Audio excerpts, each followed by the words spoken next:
Today's October 31st, but you're probably getting this video on November 4th. The next day is going to be Election Tuesday. People are losing their mind. Everybody's going to say, oh, this person's going to win, that person's going to win.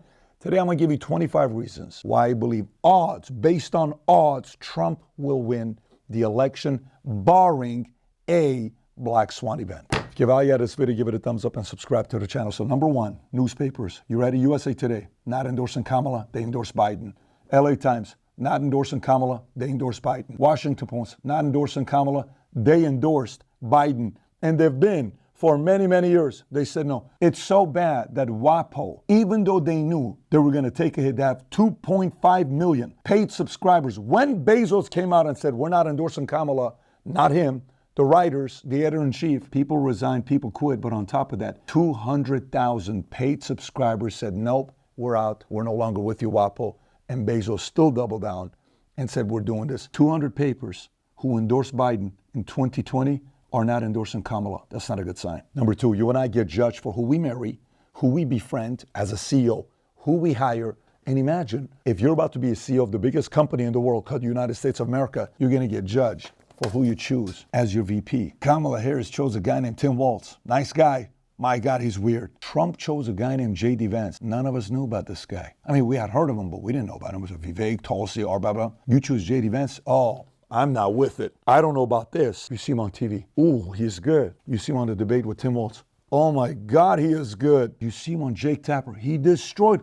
You see him on Dana Oma. You see him on long form podcast, laughing, funny. I like this guy. Trump did a better job choosing the VP than Kamala choosing Tim Walz. Not a good look. Point number three, celebrity endorsements used to matter. They're not working anymore. Taylor Swift, right after the debate, Kamala Harris, Trump. Oh my God, all her followership. This is it. The election is over with. 2 weeks later, it actually backfired. People turned against Kamala and wanted to go vote for Trump. And she lost a bunch of credibility. Beyonce, she's going to come out. It's going to be unbelievable in Houston. She's out there. Boom, it's insane. People showing up, lining up outside. She gets up there, talks for 2 to 3 minutes, leaves. Nobody is performing. People started walking out. They were not there for Kamala. They were there for a concert. I can give you a name. Bruce Springsteen, John Legend, Beyonce, Eminem, Arnold, Jennifer Lawrence, Bad Bunny, Jennifer Lopez, Ricky Martin, Stevie Nicks, all these guys. Now go to the other side, endorsement. You ready? Bobby Kennedy, the biggest Kennedy right now, goes on the other side, endorses Trump. What? This guy's a lifelong Democrat. Tulsi Gabbard goes from being a Democrat who took out Hillary, who went after everybody, and then she becomes an independent, and then she becomes a Republican. Go to all these other guys, and then think about a guy named Elon Musk, richest man in the world. Battery, Tesla, SpaceX, doing it for 20th of a cost what NASA does. Boeing, you got people left out there? Don't worry, we'll come and take care of you. Zelensky, you're the greatest beggar in the world. As much as we don't like you, here's Starlink, you're going to be okay. I'm going to give internet to your people. All of these things he's done. And he's coming out and saying, I'm behind Trump and I'm putting money behind it. One endorsement of Elon Musk may be more valuable than all of these celebrities combined. Very, very different type of endorsement. One is just an actress, entertainer, performer, athlete talking. The other one is involved, talking policies, issues, can get deeper on issues. Very tough for the opposition. Trump got the right endorsement. She got all the celebrities. Will it work in 2024? I don't think so. Number four, Kamala took the strategy of going to mainstream media to do all these interviews. No problem. Trump goes to Joe Rogan, gets 40 million views, 3-hour interview. More views than all of Kamala's interviews combined. She goes on Call Her Daddy, which a lot of people say, well, that's a top podcast, top 3. 800,000 views. She goes on Club Shay Shay. Shannon Sharp did the most viewed interview of all time, maybe on YouTube. 70+ million views with Cat Williams. No one's ever done that before with anybody on YouTube. No one has ever done that before. She only gets 889,000 views. She's boring. People are not interested in it. Trump went to podcasters. He came to us. He went to Schultz. He went to Theo Wan. They crushed it. He went to Bloomberg. He went everywhere. She did not go everywhere. The strategy of podcasting crushed her strategy of safe softball interviews. Number five, when mainstream got desperate and they started getting scared, they no longer talk about policies. All they talked about is fear porn, fear porn, fear porn, Nazi, MSG, MSNBC. Look at this. Do you realize this is upon the anniversary of 75 years? That's what they're doing, or whatever it was that they talked about the years. It's not working. The other side is talking policies. Mainstream media went into scaring the crap out of the voter, and the voters finally pump the brakes. Listen, stop, don't do that. It's unattractive. Number 6, which is kind of weird. Republicans are leading in early voting, which rarely happens. What? Republicans early voting? When's the last time Republicans led on early voting? Not often. Over 3.1 million people across North Carolina have casted ballot between absentee and early in person. As of Tuesday, registered Republicans have a slight turnout edge over registered Democrats. 33% with remaining 32% unaffiliated. How is it 34 to 33? Republicans over Democrats? You don't see that often. Something's going on. People want to help this man win. Number 7, normally when people want to know who's the boss, if I want to make a decision, there's 2 people sitting here. If after this meeting, I call him, he's got more influence than he does. You know who tech CEOs are calling right now? They're not calling Kamala. Tim Cook is calling Trump for help. Musk is calling Trump. All these tech CEOs are calling Trump. Why are they calling Trump? Because maybe they are sitting behind scenes and saying, look, odds are Trump's going to win. And why am I going to call her? I'm going to call him because I'm going to have to do business with him in the next 30, 60, 90 days. Number 8, European stocks have dropped 7% since late September due to fear of what? Trump's tariffs. Watch this chart here. If you look at this chart, you got the gray, black, the orange, and the blue. Blue is S&P 500. It's doing fine since October of 2023. The red is Euro Stoxx 600 index. The black is the Goldman Sachs basket of European exposed stocks. Look how they're performing. Why? Because they're wondering, most likely, odds are Trump's going to get elected. Oh my God, this is not good. Sell off, sell off, sell off. Maybe Europe knows something many Americans don't yet know. Number 9, Democrats have historically had the Jewish vote, majority, and the Muslim vote, majority. Numbers are not looking good. You would assume Jews are going to be on Kamala's side, right? But watch what happened here. 2024, Harris leads Trump amongst Jewish voters overall with approximately 60% supporting Harris, over 30% for Trump, although Orthodox Jewish voters favor more towards Trump, around 66%. So you may say, well, Pat, she's beating him. Yeah, but what did it look like under Biden? You go under Biden, that 60% used to be 77% is what it used to be. It's dropped for Kamala. Why? Jewish community sitting there saying, I don't think you're for us. And now watch this. How could you get both the Jewish vote and the Muslim vote? They historically always vote Democratic. A Muslim comes out at one of the conference, the leaders in Michigan get up, and Michigan is known for a lot of Muslims. They get up and they say, the reason why we're voting for Trump is because we think he's going to end the war in the Middle East. That's why, and they don't think Kamala will. That's pretty big. To get both the Jewish vote and a Muslim vote, Trump's doing that. Rallies. Kamala needs Beyonce to get people to show up for him. Trump, Coachella, 100,000 people show up. Madison Square Garden, sold out. People lined up. 50,000 people are outside trying to get in, doing videos and all this stuff. Knowing the man is in there. Pure audience. More people are coming up showing for him than others. Similar thing happened when Obama was going against McCain. Everybody wanted to come and hear Obama speak. Nobody was going for McCain. Kamala, who's apparently black, has been losing the black vote. Everybody's wondering, she should have gotten it because she's black, right? Jamaican, black, Indian, whatever they want to call it. Well, how is she losing the black vote? Here's numbers. 18% support Trump, up from 8% in 2020. That's an increase of 10%, and only 6% in 2016. Trump went from 6% to 18% in 8 years, 3xing his black vote, and Kamala is losing more black votes than Obama, than Clinton, than Biden, and Hillary. Possibly the worst candidate we've had in decades that is supported by the black voter. She's losing them left and right. You know what it's called when people say you're reaching, like you're trying a little bit too much, like you're trying too hard to get someone's attention? Here's Tim Walz and AOC playing Madden, acting as if they're really playing the game to relate to the average person on Twitch. They start the game. You know what the game ends score-wise? 0-0. So, which audience is on Twitch? The younger audience. Do you really think you and I can fool millions of kids that were really playing Madden? What do you think?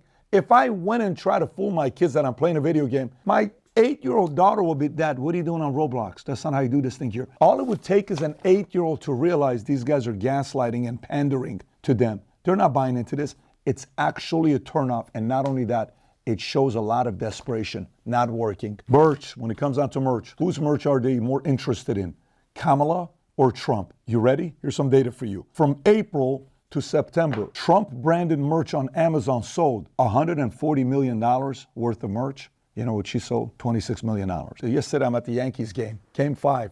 Guess what people are wearing? I saw MAGA hats everywhere. You know how many Kamala hats I saw? I don't even know what a Kamala hat looks like, but I know what a MAGA hat looks like. So do millions. Unions, when you think about unions, who do you think about? They're going to vote for Democrats, right? Like Hoffa, we always on that side, right? That's what we are. We're for that guy. Unions are now coming out saying either we're not endorsing Kamala. And for decades, they've endorsed the candidate on the left. But not only that, Steelworkers Union in Pennsylvania endorsed Trump. Border Patrol Union endorsed Trump. How do you lose the union vote? But she's doing that. There's certain endorsements you may not want to have. Putin is one of them. You know who Putin endorsed? Kamala Harris. So when it comes on to PBD Podcast, we read a lot of articles from a lot of different platforms. So finally, I'm like, which one is this coming from? Where are their political leanings? All this stuff. So we finally hired 15 machine learning engineers. So we can format this story is coming from a publication that leans to the left, to the center, to the right. And I can program all of it using AI. Finally, we put it together called vtnews.ai. You can go use it, ask questions, the latest technology for AI we have on this news site. Now, we're running a contest to invite you to be on a podcast after the election, and here's all you need to do. Go to vtnews.ai, subscribe on either Premium or Insider, choose your brackets on whatever the state is, submit it, it'll come to us, and then obviously, if you are the winner, we will reach out to you and have you on the PBD podcast. Number 16, you know Tony Hinchcliffe joke about Puerto Rico, the gad, dumpster, all this other stuff that he said? Oh my God, he probably lost all the Latino vote. You ready for the Latino votes? Pew data indicates that about 39% of Latino voters support Trump in 2024. You know what that number was in 2020? 32%, up 7%. You know what it was in 2016?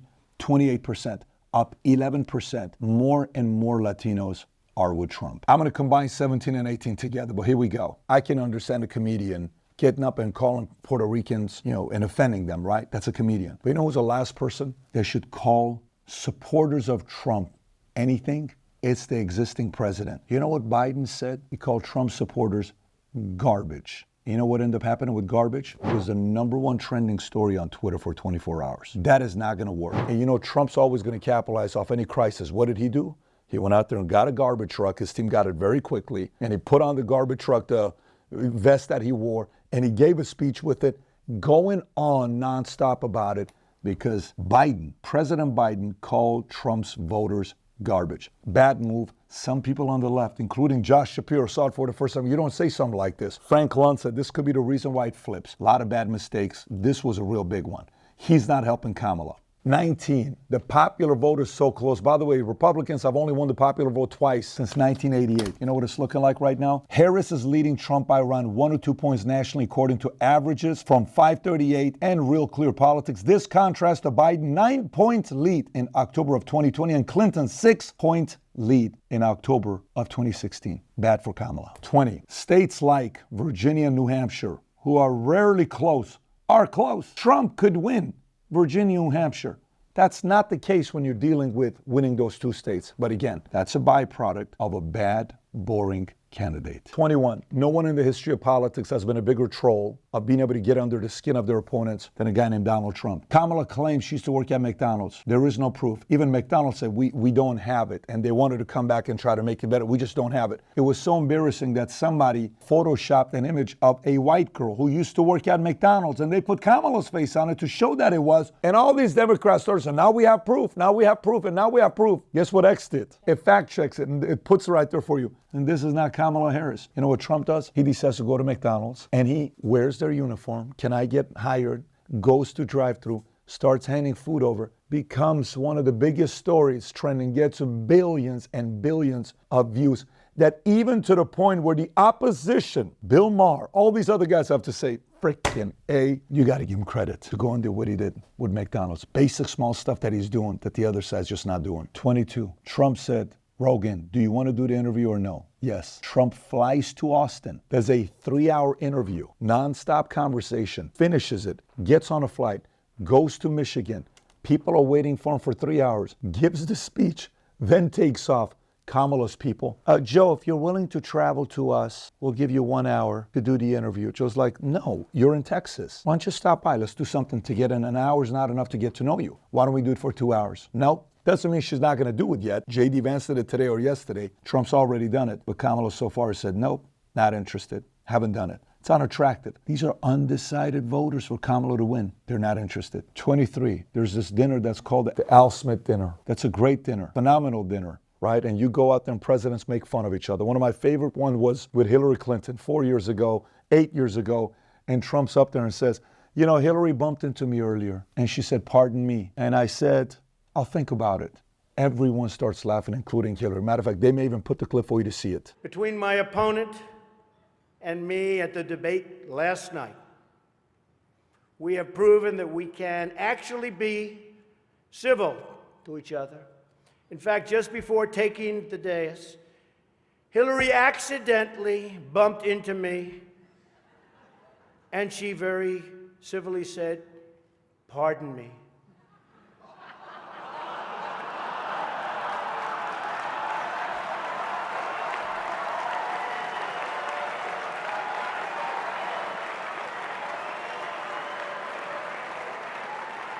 And I very politely replied, let me talk to you about that after I get into office. This year, this is Kamala's chance to come. These are Catholics. Come and perform. There's a lot of Catholic voters in America. You're like, no. I'm too busy to come. I'm out there campaigning. Not as hard as Trump is. What does Trump do? Makes the time. He goes there, stands up, tells the jokes, says everything that he says, and then walks off.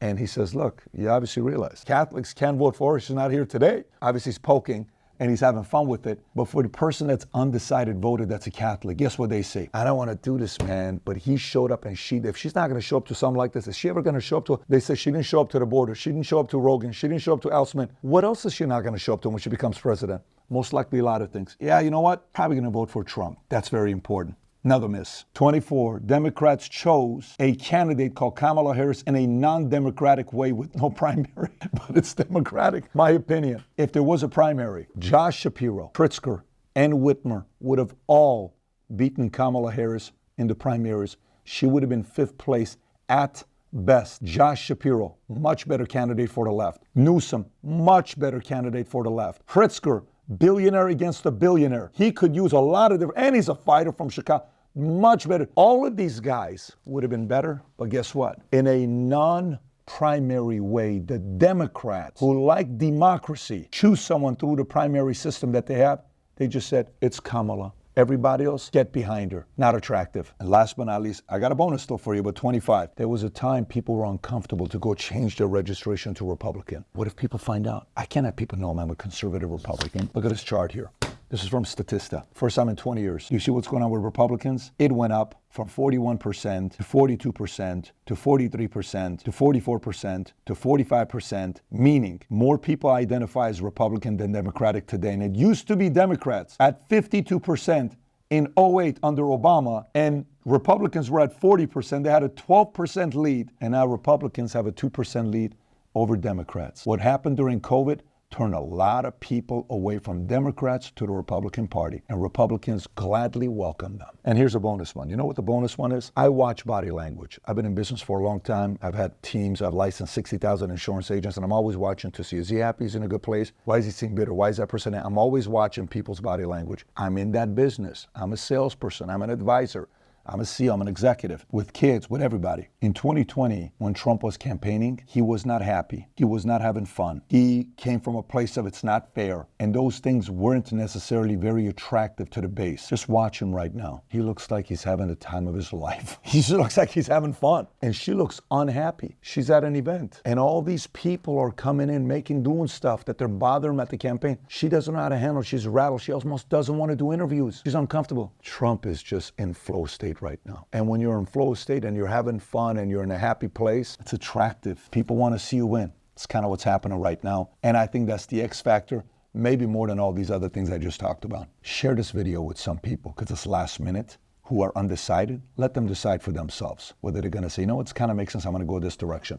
If you got value out of this video, give it a thumbs up, subscribe to the channel. If you still have questions about tariffs, and you want to say, I really still don't understand the tariffs, that's my last thing I want to figure out before I vote for anybody, click here to watch the tariffs video with Trump. You'll see why it's a very effective strategy to bring more business and money to America. Take care, everybody. Bye-bye, bye-bye.